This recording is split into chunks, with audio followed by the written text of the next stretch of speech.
नाज़रीन, हयात पिताफ़ी में सईद बचल शाह बुखारी जी दरगाह ते सिंधी अदबी संगत शाख मीरपुर माथेलो ऐं धरती टीवी जे सिरे हेठि बाशऊर सिंध रोशन मुस्तक़बिल मच कचहरी ऐं मुशाइरो कराए पियो, जंहिंमें अदीबनि ऐं शाइरनि शाइरी पढ़ी दाद हासिल कयो। वधीक तफ़सील वक़ार बोस्तार जी हिन रिपोर्ट में।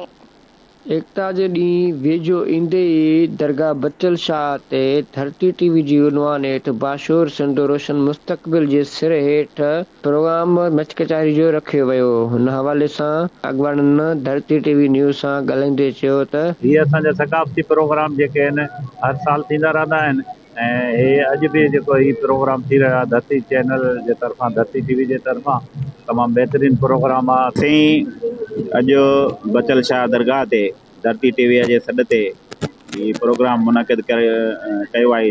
धरती टीवीअ जे स्लोगन बाशऊर सिंध जी भरपूर आजां कयूं था ऐं इहो अहद कयूं था त असां सिंध में शऊर जे तरक़ीअ जे लाइ पाण पतोड़ींदासीं ऐं सिंध खे शऊर ऐं अमन जो गहवारो पढ़ाईंदासीं। मां सम्झां थो त हीअ असांजो जेको ॾिहाड़ो आहे उहो गुज़िरियल 14 सालनि खां वठी करे मल्हायो पियो वञे ऐं हाणे ही सिर्फ़ु सिंध जी जेके हदूं आहिनि सिर्फ़ु उन्हनि हदुनि जे अंदरि इहो कोन थो मल्हायो वञे, पर सॼी दुनिया जे अंदरि असांजो सक़ाफ़ती ईद जे मिसल इहो हिकिड़ो असांजो ॾिहाड़ो थी चुको आहे।